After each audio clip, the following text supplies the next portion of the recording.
Vamos lá, gente? Vamos voltando. Falamos das formas a que Deus nos dirige, né? Palavra, testemunho interior, voz do nosso Espírito, a voz do Espírito Santo, a expressão de visões, sonhos e profecias. Alguma coisa me diz que você vai ver isso em algum lugar já já. Não é a profecia, mas é uma revelação. Esse lugar você coloca o nome lá em cima. Depois alguém coloca uns números para dizer anota. Quem tem ouvido para ouvir, ouça, né? As formas que Deus nos dirige, né? E nessas formas a gente viu que uma das coisas que nos ajuda tanto para discernir isso é a renovação da nossa mente. A nossa mente renovada pela palavra, através da oração, da busca ao Senhor, nos ajuda a discernir melhor aquilo que Deus tem para nós. Diante disso que nós falamos, antes de eu entrar no assunto que eu vou falar agora, eu queria perguntar para vocês, ficou alguma dúvida que eu possa esclarecer sobre as formas de sermos dirigidos pelo Espírito Santo? Sim, não, talvez. Se ficou com dúvida, pode levantar a mão e perguntar. Quero te ajudar em alguma dúvida que ficou. Tranquilo.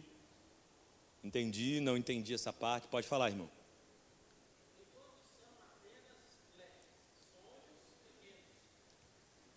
Uhum.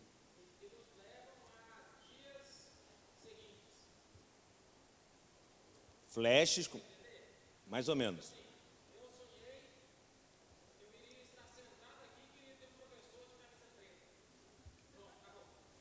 Eu mesmo. Entendi.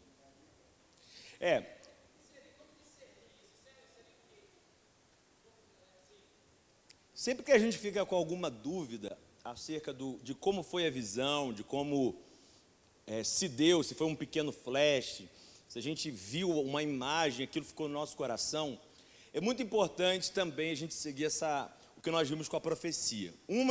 E a gente orar para que Deus nos testifique sobre essa questão. Eu não entendi o sonho que eu tive, Drummond, não entendi a visão que eu tive.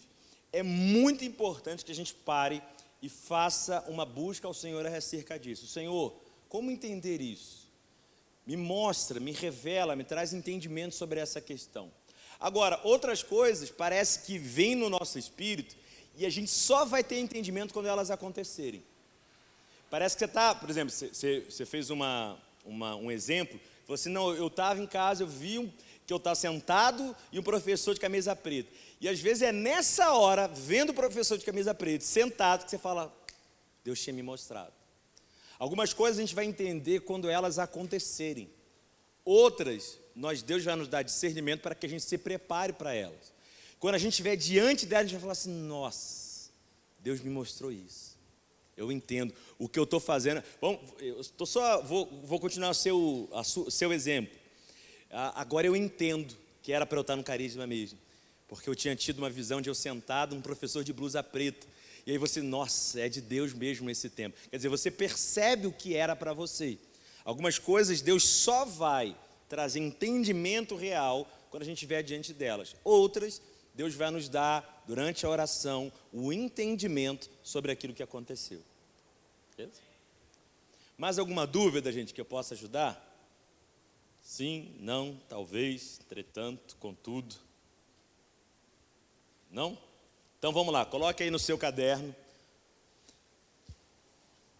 Direções a destinos desconfortáveis. Direções a destinos desconfortáveis.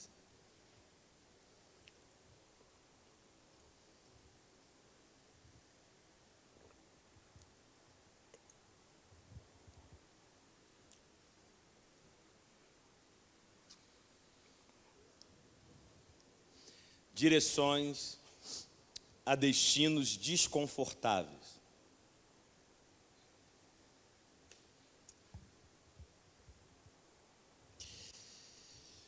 Amados, eu quero trazer isso ao final dessa matéria, porque eu creio que Deus, através das suas direções, Deus quer nos levar a um lugar chamado maturidade. Quando a gente olha para Efésios capítulo 4, a gente percebe ali profetas, pastores, mestres, apóstolos, evangelistas. E quando a Bíblia apresenta em Efésios 4:11 esses 5 dons ministeriais, logo depois a Bíblia diz o propósito desses dons. Ele diz, para o aperfeiçoamento dos santos, para a edificação do corpo de Cristo. Só que no final ele fala assim, para que não sejamos mais meninos inconstantes, levados em roda por todo vento de doutrina. Ou seja, todo investimento de Deus pelo seu Espírito na vida de homens, o dom de profeta, o dom pastoral, o dom do mestre, do ensino, tem um propósito: nos levar a não sermos mais meninos inconstantes. Isso nos indica que o que Deus quer fazer conosco, comigo e com você, é um processo de amadurecimento. E quando eu falo isso, irmãos, eu estou falando exatamente porque muita gente acha que parece que o propósito de Deus é só abençoar. E eu creio que Deus abençoa. Quem crê que Deus abençoa aí? Pô, irmão, eu creio, eu estou contigo nessa. Deus abençoa, isso é claro, está na Bíblia. Agora, o maior propósito de Deus, depois que você nasceu de novo, não é te abençoar, é te amadurecer. O que mais Deus deseja para um homem? Nascer de novo, salvação. Porque senão o homem vai no destino para o inferno.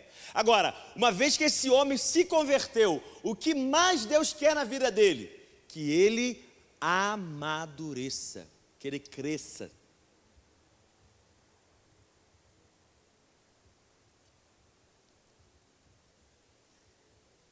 E aqui, irmãos, a gente já começa a pensar que muito da nossa igreja brasileira tem se perdido em querer direcionar pessoas simplesmente para bênçãos materiais e não para o amadurecimento. É por isso que tem crente, irmão, que participa de corrente da prosperidade, mas não quer sentar na escola bíblica para aprender. É por isso que a nossa geração, irmãos, quer mais a bênção do que o crescimento. Tem irmão que fala assim para mim, não, pastor, depois do novo nascimento, o que Deus mais deseja é batizar a gente com o Espírito Santo para que a gente fale em línguas estranhas. Mas deixa eu dizer uma coisa, irmão. Falar em línguas, quem ora em outras línguas, o que faz consigo mesmo? Pode falar alto. O quê? Edifica. O que é edificar? É construir. É crescimento. Então o propósito de falar em línguas, irmão, não é por falar em línguas em si, mas por aquilo que falar em línguas gera, que é o crescimento. Quem está entendendo até aqui, diga amém. Vamos ver onde eu estou querendo chegar. Então, até um fluir das línguas é para o crescimento. As direções que Deus está nos trazendo, o maior alvo, ou é o nosso crescimento, ou é o crescimento de alguém. Vamos ser abençoados no meio disso tudo? Vamos viver o melhor dessa terra, eu creio. Se quiserdes e me ouvirdes, comereis o melhor dessa terra. Ou seja, se eu ouvir e obedecer, Deus tem algo maravilhoso para a minha vida. Agora vamos entender uma coisa. O que Deus tem em mente para nós é crescimento, é amadurecimento. Eu citei um exemplo para vocês quando a gente estava falando do Tecnon e do UIO semana passada, de uma mãe que deixou o filho no colégio, e o filho chorava, não sei se vocês lembram do exemplo, e o filho chorava, que não queria ficar no colégio, era o primeiro dia de colégio. Quando a mãe viu o filho chorando, ela também chorou, e o filho gritando, não me abandona, mamãe, não me abandona, mamãe, não me abandona, e mesmo assim, a mãe deixou. Veja, o filho não estava gostando, o filho estava chorando, mas a mãe não deixou de deixar ele na escola, porque embora ele estivesse sofrendo, achando até que a mãe dele abandonou ele, a mãe dele preferiu o crescimento e amadurecimento que a escola ia trazer, do que tirar ele e dar o conforto para ele. Turma de Igarapé, me escuta. Deus prefere mais a sua maturidade do que o seu conforto. Aleluia. Aula boa para fechar o semestre, hein, irmão?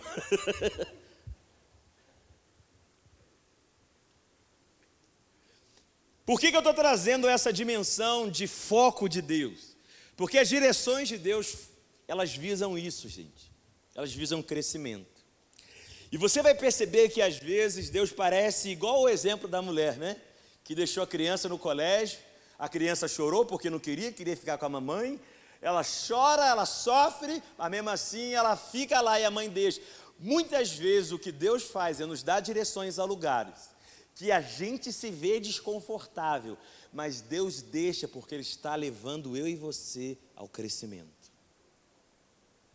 E eu quero falar com vocês hoje de algumas dessas direções que o Espírito Santo vai nos dar por meio do testemunho interior, por meio da voz do nosso Espírito, a destinos que são desconfortáveis. E o primeiro destino desconfortável, anote aí, direções a destinos desconfortáveis. Primeiro lugar, deserto. Por favor, abra a sua Bíblia comigo em Lucas capítulo 4, verso 1.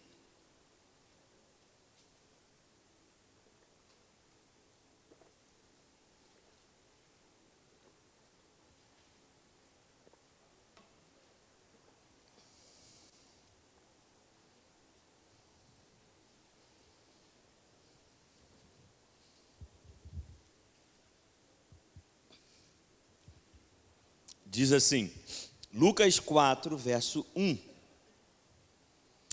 E Jesus, cheio do Espírito, voltou do Jordão e foi guiado pelo demônio ao deserto. É assim que está na sua Bíblia, gente? Foi guiado por quem? Peraí. Foi o Espírito que guiou Jesus ao deserto. Eita glória! Irmãos, quem direcionou Jesus a ir para um deserto?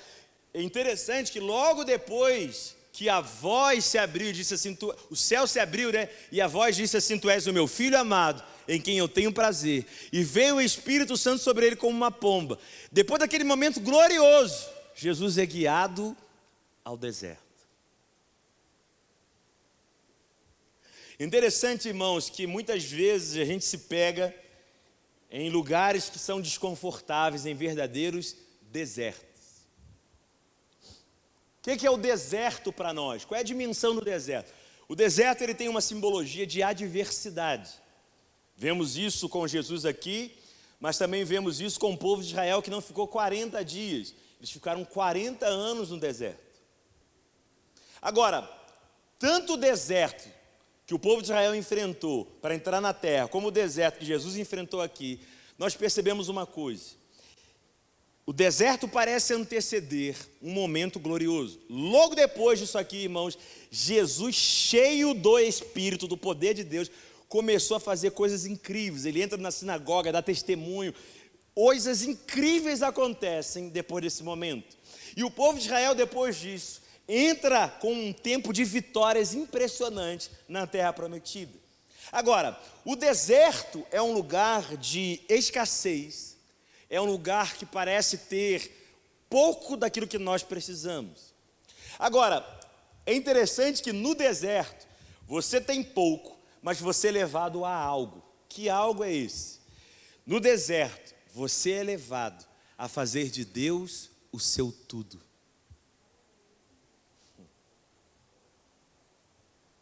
O povo de Israel parece que não aprendeu a lição. Porque toda hora que eles achavam que precisavam de água, de comida, disso e daquilo. E Deus estava o tempo inteiro tentando mostrar para eles que tudo que eles precisavam era Ele mesmo. Aliás, se você olhar para o diabo vai tentando mostrar a Jesus o que ele precisa. Transforma a pedra em pão, vou te dar todo o reino do mundo, você está num lugar que não tem nada, mas vou te dar tudo. O diabo está tentando fazer Jesus achar que as coisas do mundo são tudo para ele, mas toda a resposta de Jesus é para mostrar que o tudo de Jesus era o Pai. Uau! Ah, que lição preciosa, irmão. Quando a gente está num lugar onde tem tão pouquinho, é só um maná. Você não está com uma terra que nem mana nem leite nem mel, mas você fez de Deus o seu tudo. Isso é muito precioso, porque quando você entrar na terra prometida, você não vai se iludir com o que a terra dá. Você vai estar enraizado em Deus. Porque Deus guia ao deserto. Porque Deus quer nos ensinar que nada dessa terra pode preencher algo que só Ele pode preencher. Ao invés de aprender isso, muita gente no deserto murmura, reclama, se volta simplesmente para coisas materiais e não aprende o que deveria aprender nesse lugar. O deserto pode ser desconfortável por causa da escassez, por causa do tão pouco que temos nele. Talvez a pandemia esteja sendo para mim e para você esse lugar onde tem pouco, onde a gente não tem tanto daquilo que a gente gostaria de ter. Mas, irmãos, esse é um tempo onde a igreja brasileira precisa fazer de Deus o seu tudo. Eu quero dizer isso de novo. Deus precisa, ou na verdade eu e você precisamos fazer de Deus o nosso tudo nesse tempo, irmão. Ah, não, se eu tivesse esse dinheiro, se a pandemia acabasse, se isso, se aquilo. Não, irmão, nós vamos levantar um estandarte de adoração e dizer: Deus, Tu és o meu tudo. Eu não preciso de pedra virando pão, eu não preciso da glória dos reinos, eu não preciso pular para ver a Tua provisão. O Senhor é tudo que eu tenho.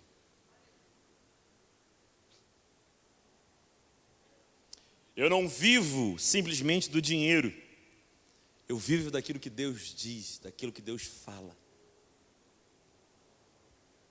Outro lugar desconfortável. Abre comigo a sua Bíblia em Jonas. Profeta Jonas. Capítulo 1.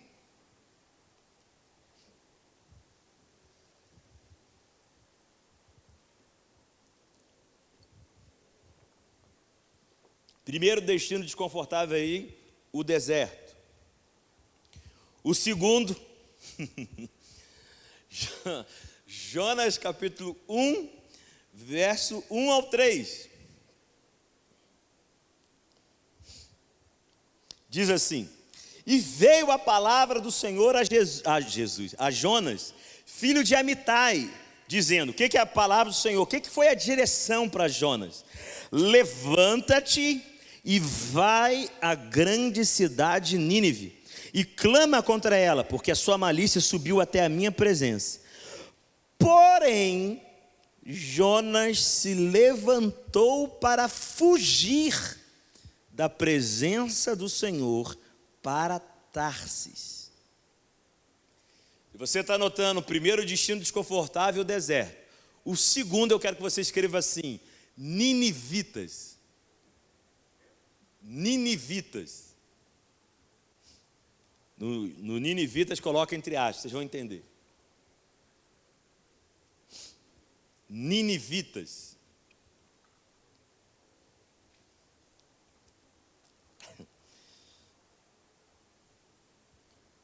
Irmão, eu sou bem apaixonado por essa história. Eu sei que ela não é a mais, vamos dizer assim, a mais querida, mas ela tem tanto ensinamento. O livro de Jonas é um livro incrível, principalmente para quem quer ser advertido e entender a natureza do chamado. Agora, Jonas tem uma direção de Deus para ir para a grande cidade de Nínive.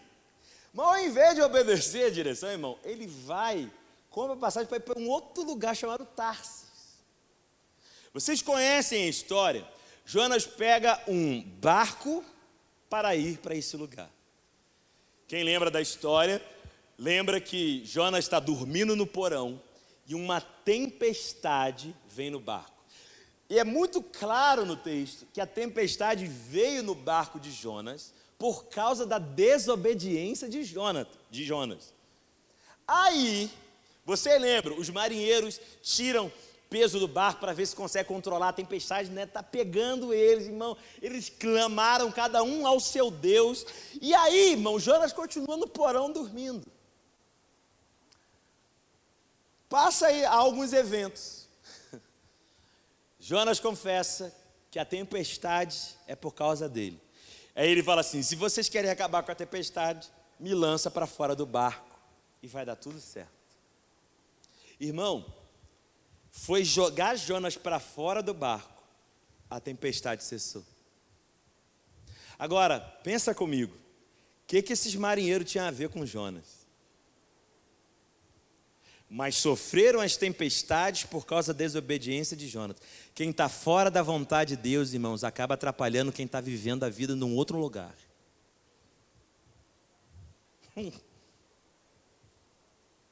E essa desobediência precisa ser lidada. Agora, Drummond, por que ele não queria ir para Nínive? Irmão, é incrível perceber a dureza e a crueldade de Jonas como profeta. Por quê? Porque Jonas não queria falar a Nínive, porque ele pensava o seguinte: se eu falar e eles se arrependerem, Deus é misericordioso, vai perdoar e eles não vão ser condenados. O que Jonas queria? Que Nínive fosse condenada. Jonas queria que Nínive simplesmente provasse da destruição, da condenação. Aí alguns historiadores falam que ele tinha essa percepção de Nínive, porque Nínive era uma cidade que era muito cruel, que fazia coisas muito terríveis. E Jonas, sabendo de toda a crueldade de Nínive, queria que o juízo viesse mesmo sobre Nínive. Então ele pensou: eu não quero, você pode ler depois em casa, Jonas, você vai perceber isso, eu não vou falar para ele, porque se eu falar ele se arrepende, se ele se arrepender, Deus perdoa. Então quem é os ninivitas para Jonas? Pessoas que Jonas não curte, nem tampouco compartilha. Ah, irmão do céu, todo mundo olha para mim, não olha para baixo. Deixa eu dizer isso olhando nos seus olhos. Deus quer amadurecer você. E para isso, irmão, Ele vai te levar muitas vezes a quem você não quer ir, com quem você não quer falar.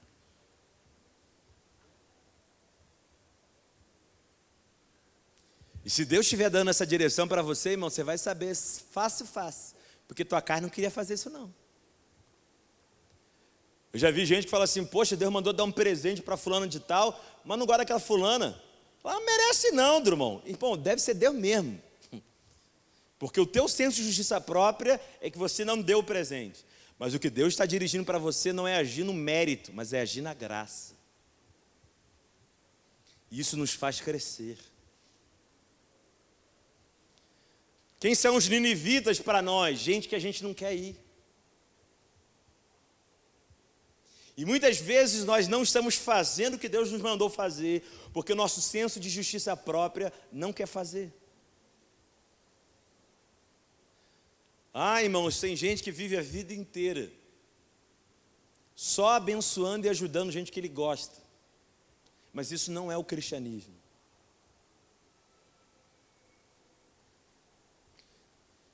Pode ter certeza de uma coisa, irmão, você vai ser muito espizinhado por fazer isso. Nós temos um exemplo na nossa igreja, não sei se vocês sabem, mas na Lagoinha Sede nós temos um membro que se chama Guilherme de Pádua. E o Guilherme de Pádua, quem lembra, na década de 90, ele assassinou uma menina que era, na verdade, filha de uma diretora da Rede Globo, em plena novela das 8 na época. Daniele foi morta por ele, pela amante dele, a golpes terríveis. Ele foi preso, na prisão ele foi evangelizado. Quando o mundo todo estava querendo matar o Guilherme, acabar com ele contando o testemunho dele, ele conta que ele tinha preparado uma corda para ele se matar, se enforcar, e de repente chega uma cesta linda, cheia de coisa gostosa, e uma Bíblia dentro, e uma carta dentro, falando para ele do amor de Jesus. Ele foi evangelizado na cadeia, saiu de lá, continuou o seu processo de conversão. Hoje ele é uma bênção. Mas você sabe que até hoje nós recebemos críticas sobre ter recebido uma pessoa como ele na igreja? Porque até crente, irmão, só quer fazer para os outros que merecem, ou que nós achamos mais bonitinhos. Eu me lembro, não sei se o pastor Gustavo lembra, o pastor Márcio fez uma campanha na nossa igreja para comprar televisores, porque ele tinha conseguido a autorização dos diretores de penitenciária para colocar televisão nas celas, com uma grade assim, só que só tinha uma condição, colocar na Rede Super. E aí, se o pessoal não quisesse ver, era só abaixar, mas não tinha outro canal. Os diretores fizeram, e o pastor fez uma campanha. Irmão, eu fiquei feliz dando uma oferta, uma opção de irmão. Agora, irmão, na internet, eu não acreditava no que eu via. Sabe o que tinha na internet? Tinha que dar para o orfanato, dar para esses detentos aí que mataram, roubaram. Irmão, é incrível ver a quantidade de crentes que só querem dar para aqueles que acham que merecem. Mas nenhum de nós merecia nem estar aqui. Foi a graça que nos alcançou, irmão. E é a mesma graça que quer fluir de nós para a gente que a gente não quer. Eu fico doido lendo o livro de Jonas, irmão. Porque Jonas, vocês conhecem a história, Jonas o peixe volta, vai lá para Nínive. Contra a vontade dele, ele vai em Nínive. Prega, o povo se arrepende, é perdoado. Jonas fica aborrecido. Porque, tá vendo? Aconteceu exatamente o que eu não queria. Aí Deus faz nascer uma planta, ele está assim deitado, Deus faz nascer uma planta para proteger ele com uma sombra, porque estava quente. Aí a planta murcha, ele fica triste porque aquela planta murchou, que estava protegendo ele. Aí ele fica inquieto por causa daquela flor que murchou. Aí Deus fala para ele: meu filho, tu tem misericórdia de uma flor que hoje nasce, amanhã morre. E eu não terei misericórdia de um povo que não sabe discernir a mão direita da mão esquerda? Essa pessoa que te fez mal, irmão, ela não tem discernimento ainda do amor de Deus.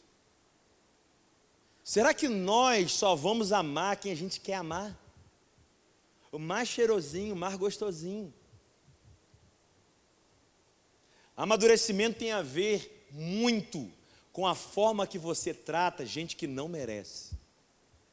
E talvez a gente que não merece é pessoas que foram amigas suas e hoje não são mais. E eu não estou dizendo aqui, irmão, de voltar a ser melhor amigo, eu estou dizendo aqui de amar, de ser bênção, de ser luz. Quem está entendendo o que eu estou falando? Deus nos dirige a destinos desconfortáveis. Deserto, ninivitas. Outro destino desconfortável, anota aí.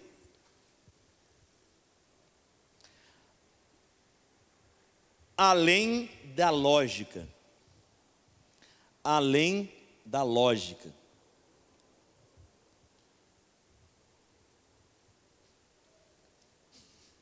Vamos com equilíbrio aqui, gente.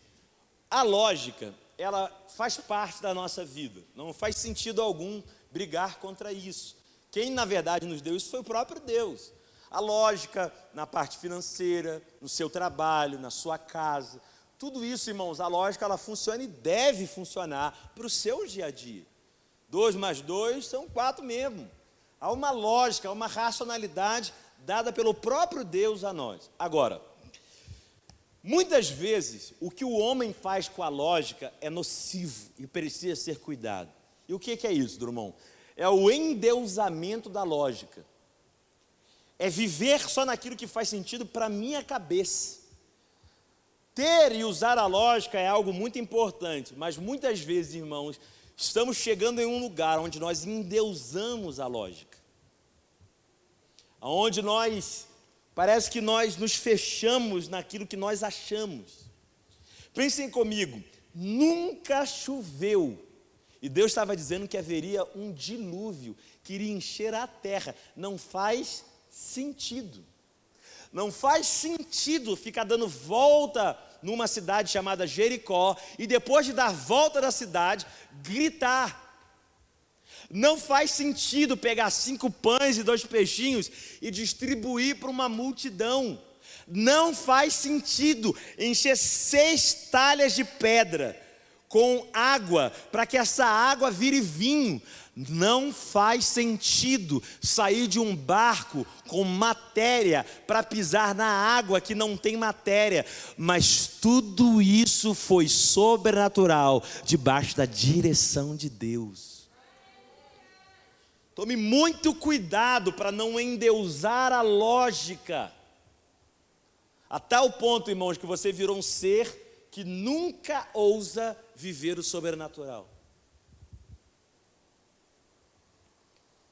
É surreal perceber que nós temos um Deus que a nossa lógica nem compreende.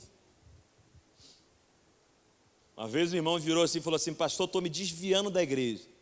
O pastor falou: irmão, por que você vai fazer isso? Aí ele disse assim: porque eu não entendo Deus. Eu não entendo o que Ele faz. Como é que eu vou servir um Deus que eu não entendo o que Ele faz? Aí o pastor ouviu e falou assim: o motivo do seu desvio é o motivo pelo qual eu sou crente. O irmão ficou sem entender. Ele disse assim: se eu servisse a um Deus que coubesse na minha cabeça, Ele seria um produto da minha imaginação. Mas Ele é um Deus muito além daquilo que eu posso pensar ou imaginar. Por isso eu sirvo a Deus. Às vezes o lugar desconfortável para você é fora da lógica. Eu conheço pessoas, irmão, que elas são tão racionais, que quando Deus manda dar um passo fora do comum, essa pessoa, irmão, ela quase o tic-tac dela funde mesmo, ela trava, é desconfortável para ela, mas é esticamento de Deus. Essa pessoa vai crescer em fé. Você sabe que crescimento em fé, irmãos, é algo que você precisa aplicar no que você está ouvindo. A fé vem pelo ouvir, ouvir a palavra, é verdade. Mas se você não dá um passo nisso, irmão, você não cresce. Lembra quando Jesus exemplificou que a fé, se eu tiver uma fé do tamanho de um grão de mostarda, uma semente de mostarda, né? Não é assim? E eu lançar na terra, né? Essa semente, ele compara a fé à semente. E a gente só pensa no tamanho. O tamanho também é uma realidade, é bem pequenininho. Mas, irmão, a comparação da fé é uma semente. E por que é uma semente? Semente na tua mão não é nada. Ela precisa ser lançada para crescer. Ela precisa ser depositada na terra para começar a crescer e frutificar. A lógica vai te prender muitas vezes, porque o que Deus vai falar parece não fazer sentido. Se é um lugar desconfortável, mas é um lugar, como eu disse, um lugar de crescimento. Outro destino desconfortável, anota aí.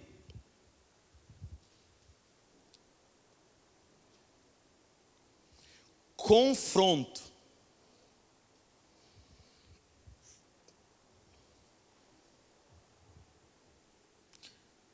Confronto. Conversa de pé de ouvido aqui nós. Irmão, quem gosta de confrontar os outros? Irmão, vamos ser sinceros aqui. Coisa desconfortável para liderar. Você não sabe quanto é desconfortável para um líder ter que chamar a atenção de um liderado. Por quê, Drummond? Porque, irmão, não é um momento legal. A cara do liderado não é legal. O clima que vai ficar não é legal. É ou não é? Você vai chamar a atenção de alguém que está fazendo algo errado. Irmão, não é confortável de jeito.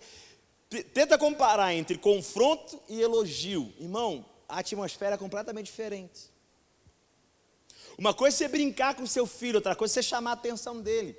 Uma coisa é você sair com o seu amigo, outra coisa é você corrigir ele em algo que está errado. Natan teve uma direção, falar com Davi. E o que ele foi falar com Davi, irmão, era que Davi tinha pecado no adultério e no homicídio. Ele teve que confrontar Davi. E eu quero que você me ouça bem. Tem pessoas que estão me ouvindo aqui, que tem pessoas e situações que você precisa confrontar. E ao invés de obedecer, você não está indo porque você está vendo que é desconfortável o que vai acontecer. Agora, não é porque é desconfortável que não é direção para você. Na verdade, o crescimento pessoal e às vezes o crescimento da relação precisa desse confronto. Maridos, esposas que têm que lidar com algo que está errado no casamento, ao invés de lidar, eles botam para debaixo do tapete. E o que acontece com isso?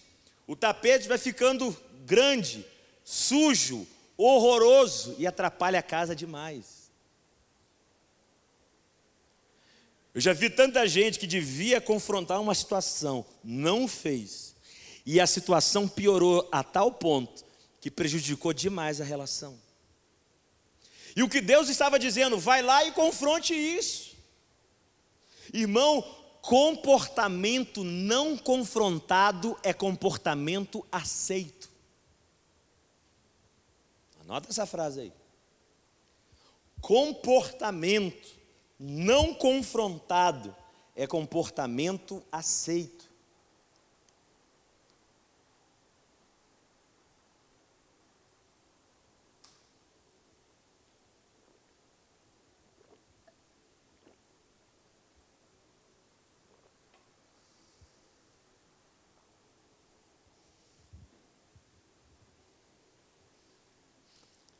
Comportamento não confrontado é comportamento aceito. Se eu não confrontei uma situação, é porque eu aceitei essa situação. Não, peraí, eu sou patrão, tenho um empregado que ele só chega atrasado, mas ao invés de confrontar o atraso dele, eu deixo ele. Uma vez que eu deixei ele, sabe o que vai acontecer? Eu aceitei aquele comportamento. Irmão, se o empregado chega atrasado toda hora e nunca é divertido, sabe o que ele vai achar? Que não tem problema nenhum chegar atrasado. Eita! Que esse comportamento é aceito. Há crescimentos que Deus quer nos dar, irmãos, que está associado claramente ao confronto. Dizer a verdade em amor, mas dizer. Falar e confrontar uma situação com graça, com suavidade, mas confrontar. Você sabe que tem gente que não confronta porque tem medo da desaprovação de quem ele está confrontando? Ah, mas ele não vai mais gostar de mim. Mas mesmo que aquilo comprometa a vida dele, o crescimento dele com Deus, ele fica calado porque ele não quer desconforto para ele. Tem gente, irmão, que acha que fugindo da situação, ele vai ficar melhor. E por que Deus nos dirige a isso? Porque esse lugar desconfortável, irmãos, vai ser um lugar que nós vamos crescer e crescer muito, porque o que Deus tem em mente é o nosso amadurecimento, e não o nosso conforto. Mas o conforto não pode vir? Pode, irmão, e principalmente vai vir quando a gente começa a lidar com situações que a gente não estava lidando e deixando para lá. Como se elas fossem se resolver sozinhas. Eu percebo que ainda tem gente, irmão, que ainda faz um discurso para não fazer isso. Fala assim, pastor, eu gosto da paz, sabe? Paz acima de tudo. Porque a palavra de Deus nos chama de pacificadores. Deixa eu dizer uma coisa para vocês.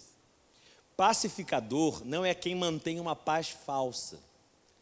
Pacificador é quem guerreia o conflito para trazer paz. Pacificador não é aquele que teve um negócio aqui, mas não vou fazer nada com isso. Deixa para lá. Isso é mantenedor de paz falsa. Não tem paz nenhuma ali, tem situação que tem que lidar, mas ele deixa para lá. Como a gente disse, joga debaixo do tapete.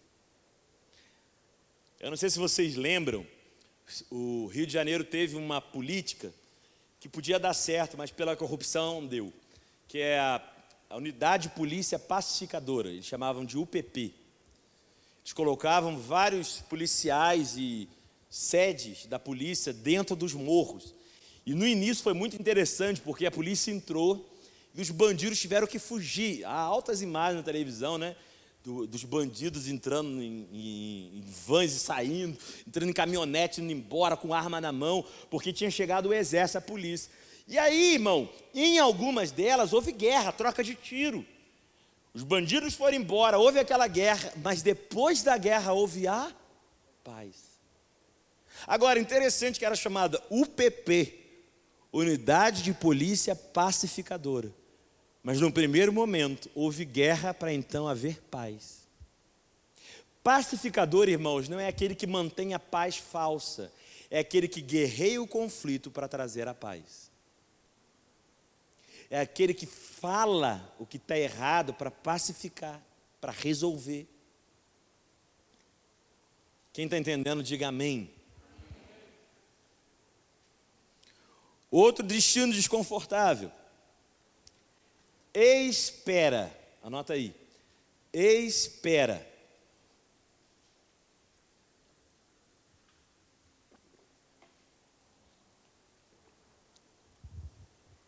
Espera.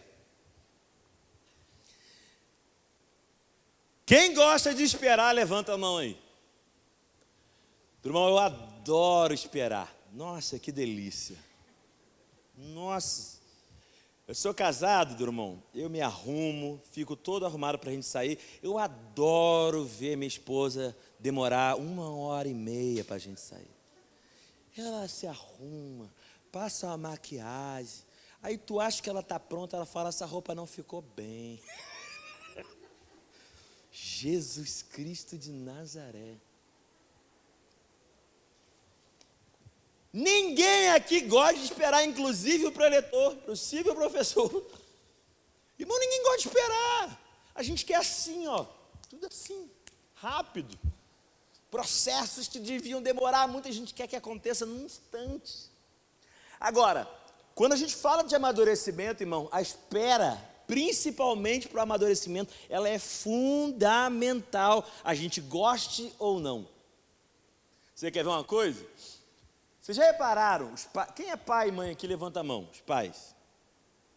Até quem não é pai vai saber disso, você já viu isso. Fala para o seu filho que você vai levar ele para, sei lá, para brincar, daqui a 2 horas. Fala assim para ele, papai e mamãe vão te levar no parque para brincar daqui a 2 horas. Está ferrado, irmão. Por quê? Passou 10 minutos, ele vai falar assim, está na hora, papai? Ele não gosta, irmão, a imaturidade é impaciente, os maduros são pacientes.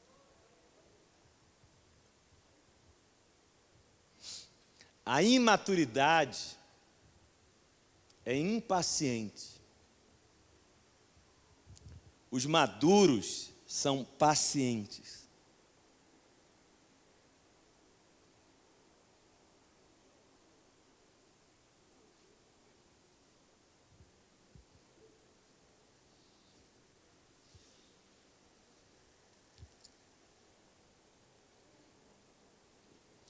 Não é porque Deus disse que algo vai acontecer na nossa vida que isso vai acontecer logo depois, gente. 1 Samuel capítulo 16, todo mundo conhece o texto.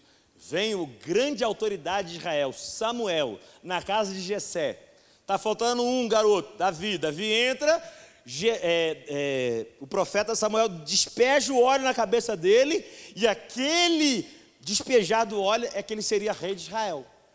Tem a promessa, capítulo 16. Irmão, no capítulo 17, Davi não está reivindicando o trono, gente.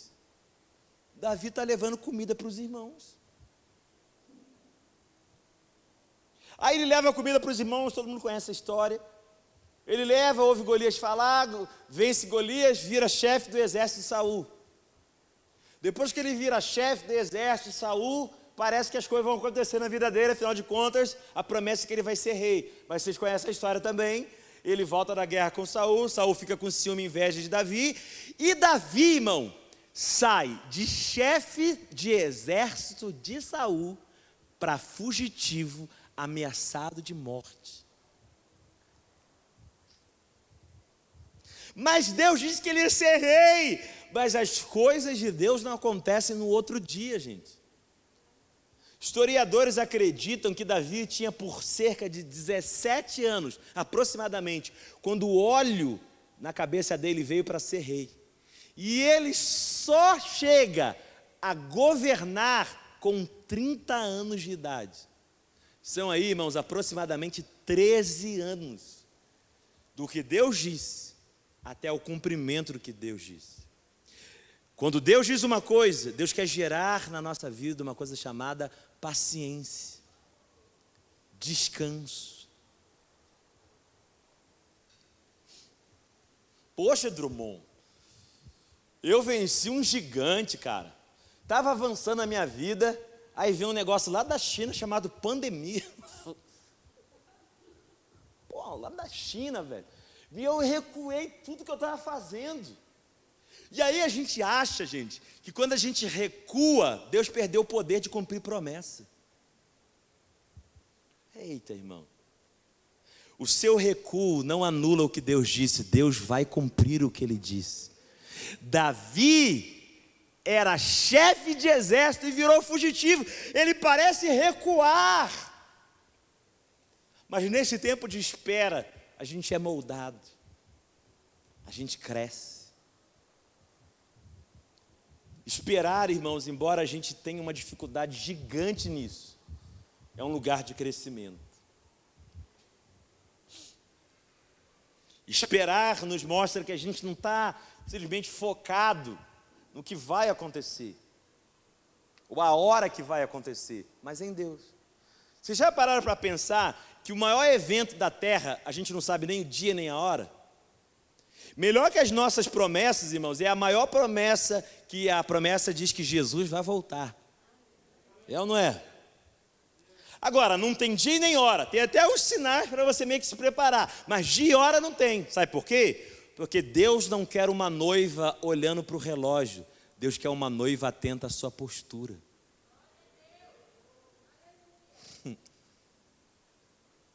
Espera, se mantém firme. A espera de Deus, ela consiste no quê, Drummond? Em você se manter fiel à palavra dEle, compromissado com os princípios dEle. A Bíblia não diz no Salmo 40, verso 1, esperei com paciência no Senhor. Esperar, irmão, vamos ser sinceros aqui, esperar, todo mundo é forçado em algum momento da vida a esperar, não tem jeito. Agora, o que Deus quer nos ensinar nesse destino desconfortável que é a espera, é a forma que a gente espera. Imagina aquele dinheiro do banco lotado.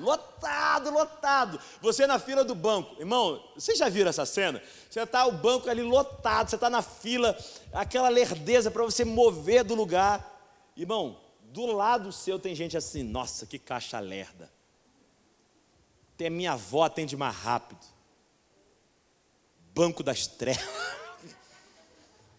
Ela não é. Está lá reclamando, a pessoa está lá reclamando. Ele está esperando, gente, porque ele não tem o que fazer. Ele tem que esperar, tem que pagar a conta, tem que chegar a ver dele. Mas ele não está esperando com paciência. Por quê, irmão? Porque paciência é manter uma boa postura enquanto você espera. Anota essa frase aí. Paciência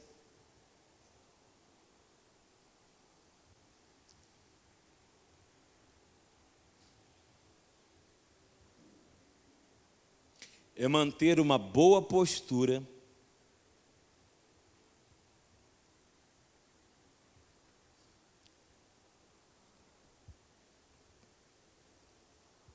enquanto você espera.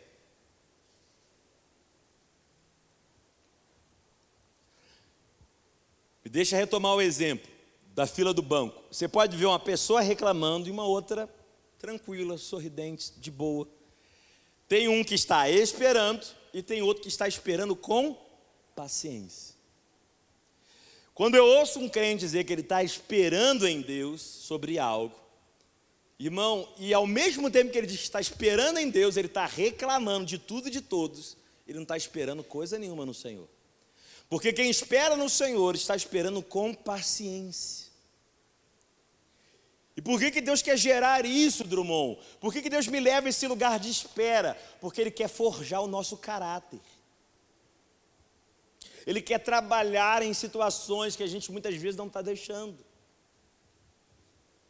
A impaciência tem nos levado a coisas que não tem nada a ver com aquilo que Deus tem para nós. Você vê que o povo de Israel fica dando volta no deserto. Deus podia, e a gente sabe que Deus deu a terra prometida, mas ao invés de lidar com o que estava mantendo no deserto, eles reclamaram o tempo inteiro, gente. Ao invés de se manter com uma boa postura enquanto eles esperavam chegar na terra prometida, eles reclamaram de Moisés, eles reclamaram de comida, eles reclamaram de muita coisa. Não foi o deserto que matou o povo de Israel, foi a reação do povo ao deserto que matou o povo. Essa impaciência, essa postura de não gratidão, de não louvor. Deus nos leva a esse destino desconfortável chamado espera, para nos forjar o caráter, para que a gente aprenda a esperar. Por quê, Drummond? Porque Deus está visando o nosso amadurecimento. Ô irmãos, não sei se você já viu, ou já conversou com um crente maduro. É muito precioso.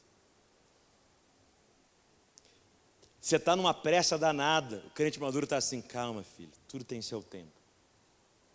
Aí a pessoa ainda fala assim, relaxa, e você fala, relaxa como? Não filho, relaxa. Na hora certa Deus vai fazer, você vai ver. O que aconteceu? Cresceu. Vive uma vida mais suave, mais tranquila, mais leve. E para a gente terminar, renúncia. Eita glória! Renúncia.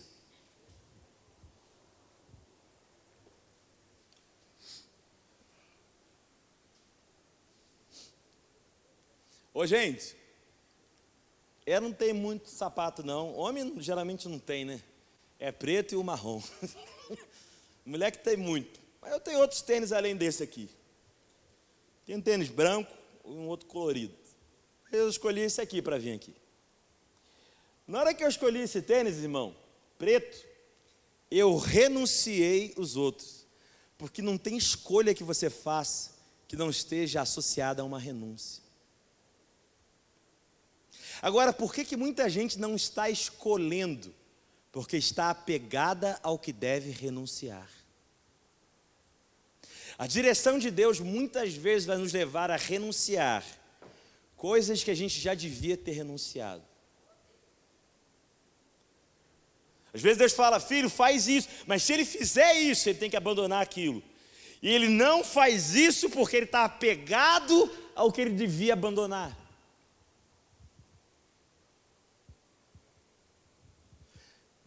Quem sabe tem pessoas aqui me ouvindo, que estão no tempo de renunciar a certos relacionamentos, a certas coisas da sua vida, por causa do que Deus está falando.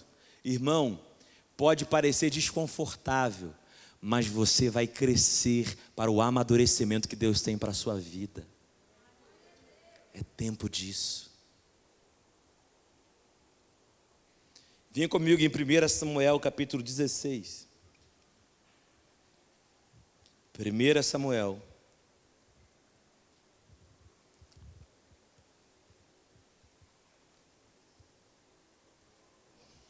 capítulo 16, verso 1.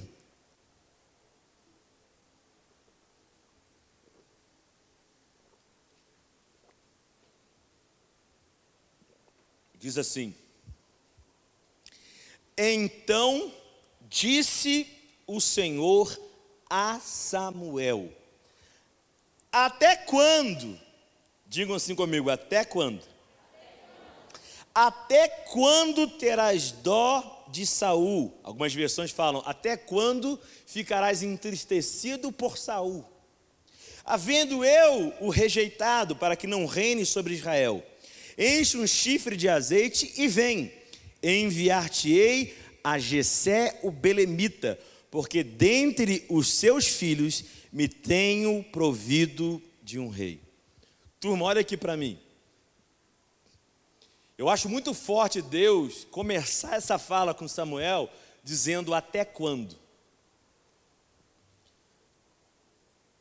Por quê, Drummond? Porque até quando, irmãos, é uma expressão que fala de tempo. Mas todos nós sabemos que ao usar um até quando, a gente está indicando para a pessoa que ela já passou do tempo de estar fazendo aquilo. Eu lembro da minha mãe, quando eu jogava videogame, quando eu era criança, sabe o que minha mãe fazia? Ela falava, para de jogar videogame, vai dormir. Para de jogar videogame, vai dormir. Aí, irmão, era terrível quando ela falava assim, até quando você vai jogar videogame? Por que era terrível? Porque minha mãe estava dizendo assim para mim, já passou da hora de você estar fazendo isso. Até quando você vai ficar assim? Irmão, quando Deus vira para Samuel e fala até quando, é porque Samuel já passou do tempo de estar fazendo aquilo. E o que ele estava fazendo, Drummond? Ele estava com dó, ele estava entristecido, por causa de Saul. Saul havia pecado, quem lembra, no capítulo 13 e 15 de 1 Samuel mostra isso. Ele havia pecado, pelo seu pecado, Deus o havia rejeitado. Então, Deus está prestes a ungir um futuro rei. Mas Samuel, que é a pessoa que vai consagrar o rei, está com dó, apegado a Saul. Quando Deus está dizendo, eu já rejeitei Saul. Por que você está apegado a uma coisa que eu já rejeitei? Por que você está apegado a uma coisa na sua vida que Deus já te mandou largar? Conheço gente, irmão, que está namorando pessoas que Deus nunca aprovou. E eu já vi isso na minha frente, em aconselhamento, ver pessoas namorando gente que Deus está praticamente bradando, dizendo, até quando você vai ficar nisso? Eu tenho um homem segundo o meu coração para você, e você está apegado a uma coisa que você sabe que não tem minha aprovação, até quando? Irmão, quem fica apegado a Saul, não viverá o tempo de Davi. Eita glória! A renúncia, embora seja desconfortável, ela mostra o nosso apreço à vontade de Deus, isso nos faz crescer, amadurecer. Precisamos ungir novos tempos. Drummond, mas o que Deus fez na minha vida foi tão lindo, Deus está querendo que eu tire aquilo, ou deixe de lado, irmão. Saul, Deus ungiu, mas não é porque Deus fez algo que aquilo vai ser para sempre. Pensa comigo, quem levantou os sacerdotes com o sacrifício no Velho Testamento? Foi Deus. Mas quando chegou o tempo de Jesus, o sacerdócio daquela forma como era e o sacrifício acabaram, porque Jesus é o sacrifício perfeito. Foi Deus que instituiu, mas Deus em tudo tem o seu tempo. Talvez o que você está abraçado e apegado é uma coisa que Deus ungiu, mas que agora não faz parte da nova etapa que Ele está trazendo na sua vida. Ei, Carisma em Igarapé, Deus está levantando um tempo de reinado de Davi na nossa vida. De vontade de Deus boa, perfeita e agradável. Vale a pena ouvir a Deus. Vale a pena dizer não ao pecado. Vale a pena dizer não, às vezes, a coisas boas que na verdade não são as melhores que Deus tem para nós. Seja pela palavra, seja pelo testemunho interior, seja pela voz do nosso Espírito, seja pela voz do Espírito Santo, seja por visões, sonhos ou profecias, não importa como Deus esteja te dirigindo, se Deus está falando, obedeça. Vai ser desconfortável para a sua carne, mas vai ser vida e vida com abundância para você. Amém, meus amados? Que Deus conduza você em tudo, em todas as coisas. Antes de terminar, eu queria orar por vocês. Aleluia. Esse semestre do Seminário Teológico Carisma em Igarapé está terminando, né, de aula, né? Vocês vão ter prova ainda. Mas você não vai parar no meio do caminho, irmão. Aquele que começou a boa obra trazendo você até aqui é o mesmo que vai terminar essa boa obra. Posso ouvir um amém dos alunos aí? Talvez você está aqui nos visitando e pensando ou não se vai fazer. Deixa eu dizer uma coisa. Quanto mais você conhece a palavra, mais você é conduzido para a boa, perfeita e agradável vontade de Deus. E é isso que, como seminário, nós desejamos e queremos. Se você anela por isso, irmãos, eu tenho certeza que esse seminário vai te ajudar muito nesse amadurecimento, nesse crescimento. Talvez isso tire você um pouquinho do conforto, mas como a gente acabou de dizer, é muitas vezes no desconforto que muita coisa de Deus começa a nascer. Abraão saiu da sua terra, da sua parentela, da casa de seu pai, o lugar que ele estava tão familiarizado. E foi quando ele saiu de lá, foi depois de sair de lá, que a promessa chamada Isaac nasceu. Tem promessas de Deus que não nascem em zonas de conforto. Elas vão nascer com você obedecendo aquilo que Deus te diz. Se você crê nisso, levante as suas mãos aos céus. Isso, turma. Levante as suas mãos e ao levantar as suas mãos, levante a sua voz em entrega ao Senhor agora. Isso, responda a palavra de Deus com consagração.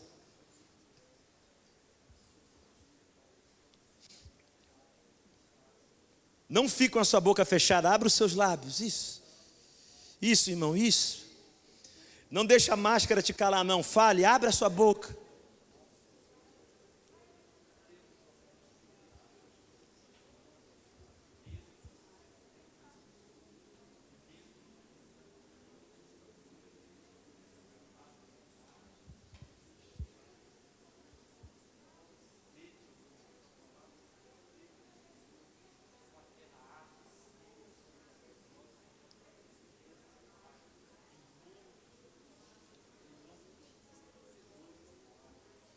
Isso, turma, isso, fale com o Senhor. Isso não é algo que eu posso fazer, é só você e Deus agora.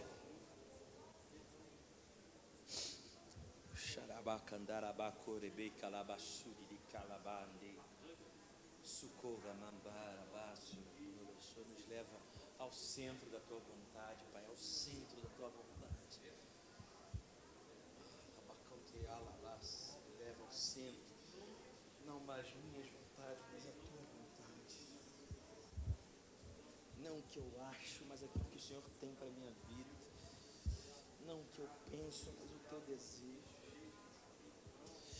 Senhor, nós apresentamos o nosso corpo como um sacrifício vivo, santo e agradável a Ti. Nós não nos conformamos com os princípios do mundo, com os valores do mundo, mas nós nos transformamos nessa hora pela renovação da nossa mente, pela Tua palavra viva, porque nós temos um desejo, experimentar qual é a boa, perfeita e agradável vontade do Senhor. Nós nos consagramos a isso, Senhor. Nós não queremos fazer o que pensamos, não queremos fazer simplesmente o que achamos, não queremos ser Ló, ver numa campina verde e achar que aquele é o caminho, não. Queremos ser como Abraão, que ouviu a Tua voz e caminhou na Tua direção pela fé. Nos leva a esse lugar como igreja, como filhos Teus, como filhos que caminham debaixo da Tua direção. Ah, Senhor, o Carisma Igarapé se entrega a fazer a Tua vontade. Toma nossa vida, nós ofertamos o nosso coração mais uma vez para fazer a Tua vontade, Pai, em nome de Jesus Cristo. Amém e amém. Aleluia, aleluia. Glória a Deus, glória a Deus, aleluia. Deus abençoe você, que você viva cumprindo e vivendo a vontade de Deus para a sua vida. Amém? Deus abençoe. Quem me pediu os livros Sem Medo de Deus aqui?